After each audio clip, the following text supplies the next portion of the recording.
All the days of our life, we've been told that in order to be the best, we must be hardworking, we must be dedicated, and we must be consistent. But when you become the so called best, you come to a realization that there are only a few handful people, but those few handful people are equally hardworking, equally consistent, and equally disciplined as you. So then, what becomes that one factor or one attribute that separates the good from the exceptional? Today, I'm here to talk about the art of being delusional. We are born and brought up into a society, we are brought up with a mental framework that in order to pursue a certain kind of goal, we need to make sure that the odds are in favor of us. We need to make sure that our probability of succeeding on achieving that particular goal must be significantly high. Only when these two factors come in alignment with each other, it is then the society tells us to take the first step in pursuing your goals. Today, I'm here to shift that paradigm. I want to bring a change that you can achieve almost any goal you want in life at almost any scale you want. All you ever need in life is belief in sheer momentum and strategy. See, so you might be wondering, what does the word delusional mean? Or how would you define a delusional person? As per the standardized definition, it is defined as characterized or holding idiosyncratic beliefs or impressions that are contradicted by reality itself.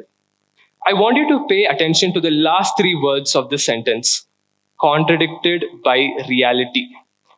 What is this reality?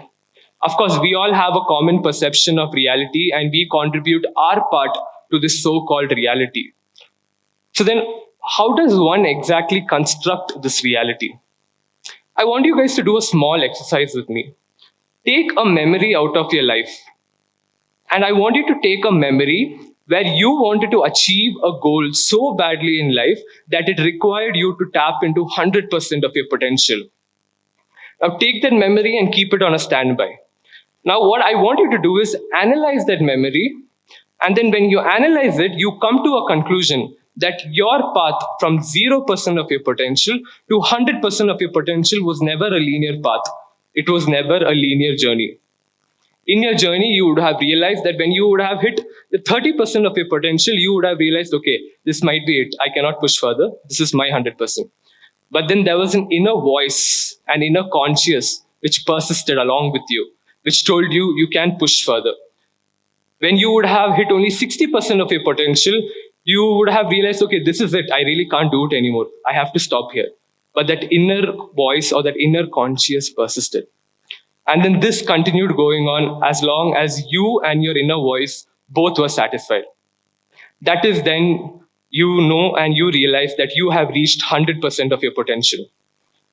Your ability to tap into this 100% of potential is what defines your scopus of reality. Today, my question to you all is, what if the greatness you're looking for, what if the legacy you're seeking to leave behind, all lies beyond this scopus of reality, all lies beyond this horizon? What if this entire contradiction alone was the starting point of something much greater? Because when you set a goal which is outside your potential, which is outside your capability, you come to a realization that if you're not capable enough to pursue that particular goal, you might not succeed at it. But today, I'm here to tell you that as long as you believe and have sheer momentum with pure strategy and planning, you can achieve almost anything you want in life. So, previously, I mentioned about three different characteristics, three different attributes: discipline, consistency, and hard work. So, by introducing this new mental framework, am I trying to devalidate the frameworks that was built on these different attributes? Of course not. Because without hard work, without discipline, and without consistency, you will never be able to achieve or tap into that 100% of your potential. What these three attributes do is that it enables you to stay in a flow state at 100% of your potential, ensuring that no matter what scopus of life you're in, what kind of goal you're pursuing, to ensure that you remain in that 100% of potential, no matter what the scale of the goal might be. Those three attributes help you with that. My question is, what is beyond? What is beyond this 100%? Are you able to achieve something far more than what you were eventually capable of? That's the question which I want you all to ask to yourself. What if I want to achieve a goal that is far beyond my capability, but I know I can achieve it because you're able to adapt? Now, when talking about this mental framework, it's normally demonstrated in two different archetypes. And in order to mention these archetypes, I would want to do a small case study. So let us take an imaginary person. Let us call him Max. The thing about Max is that Max was never the smartest in the room. He was never the brightest in the room. And he was never, a really top class when it came to his peers. Max was not born with any unique innate talents that made him extraordinary. But the one thing Max did differently is that no matter how big or how ambitious his goal was, he never let that determine the final verdict whether he should pursue that particular goal or not. What Max does is that he acts despite the odds. Even if his probability of succeeding at it is very low, he still pursues it. Max believes in momentum over strategy. Now, one more thing which Max does differently is something which I want you guys to do. Before pursuing anything ambitious or any particular goal in his life, Max asks himself a single question. Now, I want you guys to do another little exercise with me. Take a memory of your life, a memory in which you were handed over an opportunity to you, but you rejected to do that opportunity. You rejected to take on that opportunity because you felt that you were incapable. Now, I want you to keep that opportunity on a standby. Now, I want you to ask yourself the question which Max asked himself. He asked a six simple worded question. What do I have to lose? Before attempting anything big in his life, before attempting even any simple things in his life, he asked only a single question. What do I have to lose? Are you afraid of losing money? You can always earn more money. Are you afraid of feeling defeated? There was this quote I read the other day which said that every defeat until death is psychological. So every defeat is only a psychological dent. Are you afraid of embarrassment? In the next two generations, nobody is going to remember your name. So you might as well take the shot. You might as well throw the ball. And who knows if it lands in the basket. So the paradigm which Max portrays is what I would like to call the impatient idiot. On the other hand, let's take another imaginary person. Let's call her Sophie. The thing about Sophie is that Sophie was always the smartest in the room. She was the brightest among her peers. And she was born with this innate, unique talents that made her extraordinary. But the thing about Sophie is that Sophie waits for certainty. What she does is that only if the things she's trying to achieve, only if the odds are in her favor, only if the probability of her succeeding on pursuing that particular goal is in her favor, only if the entire universe is in her favor, it is only then she pursues that particular goal. She only pursues to make sure that she has a certainty of something uncertain. What she does brilliantly is planning, but what she does wrongly is that she moves very rarely. Now, the thing about Sophie is that she's so calculative of everything she does in her life that's that's becoming a bottleneck for her to take action further.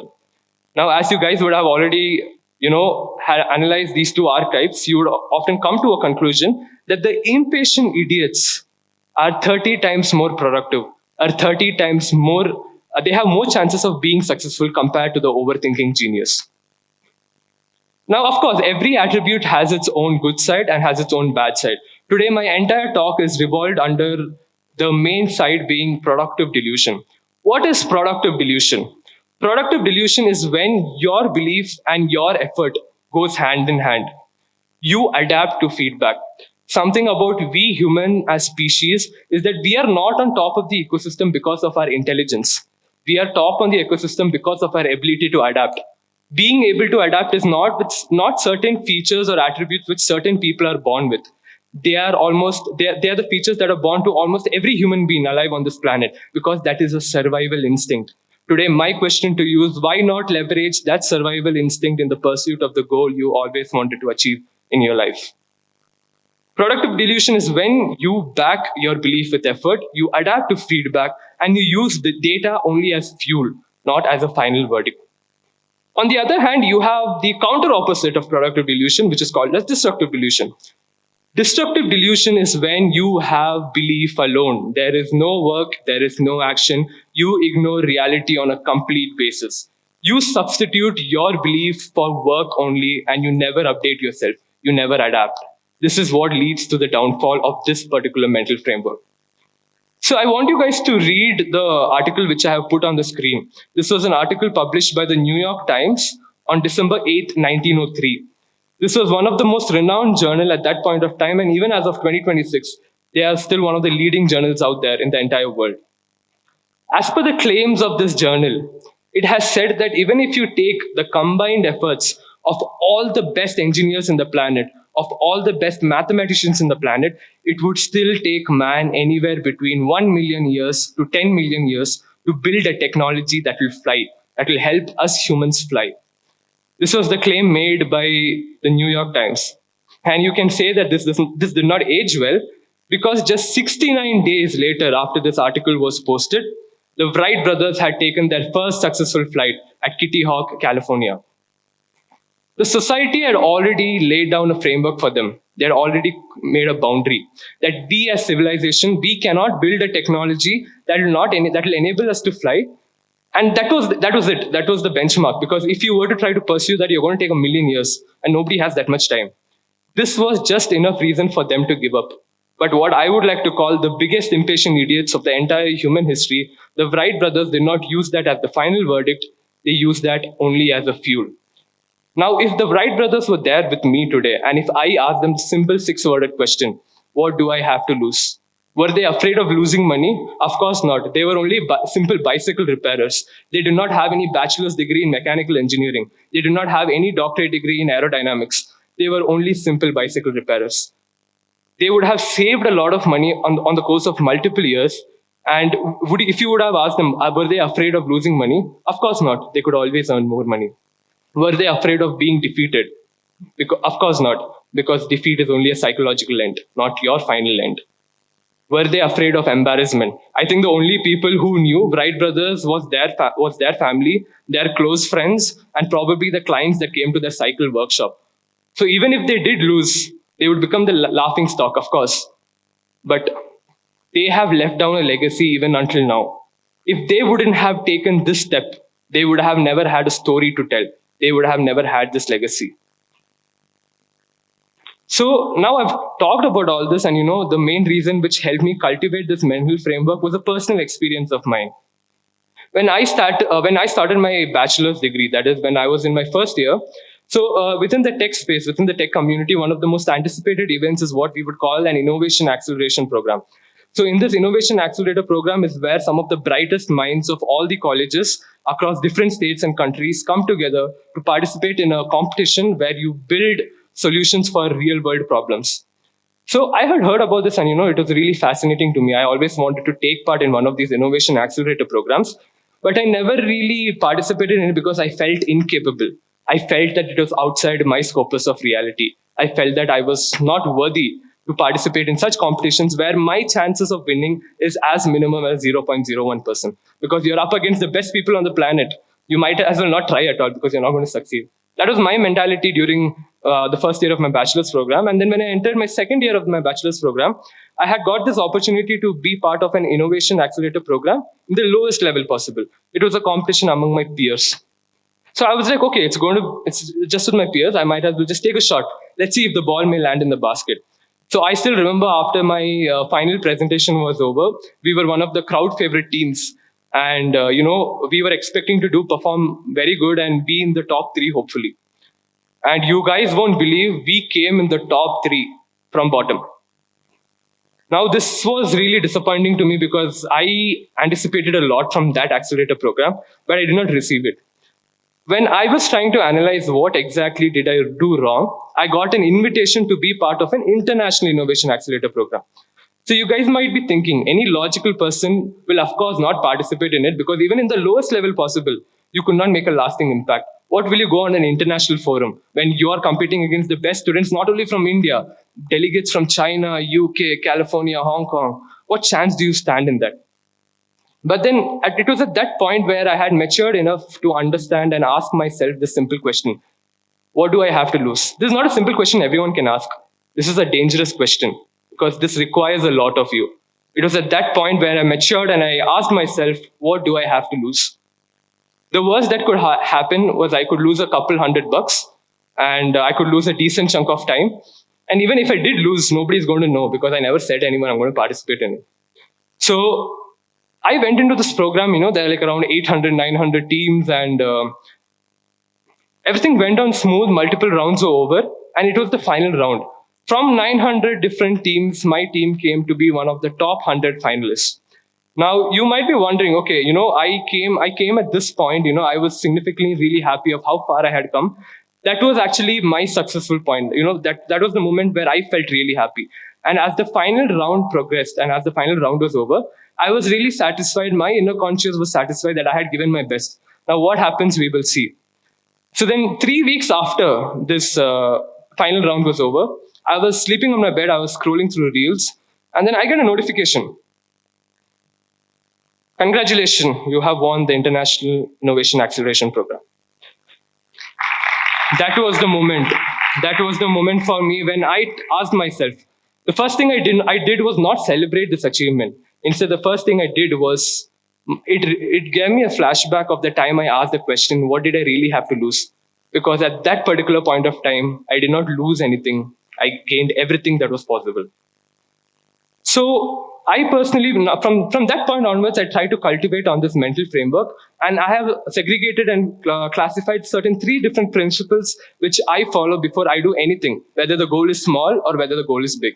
The first being redefine what losing means to you. If you were to take every attempt you have done in your life and plot it on a chart, if you focus on a single point of the chart, you might feel that that single point has the power to define the final verdict, whether you're going to succeed on that goal or not. But what I would want you to do is zoom out, see the graph on the whole. Then you would realize that it is not a single point that decides your verdict, it's a cluster of points that decides your verdict. Every attempt you do in your life is only a data point, not a final verdict. The second principle, which I believe, is set goals that embarrass you slightly. Because if it doesn't sound absurd, it's not delusional enough. You might be wondering, okay, if I only do goals that is under my potential, over time that becomes easy for you. There's no growth.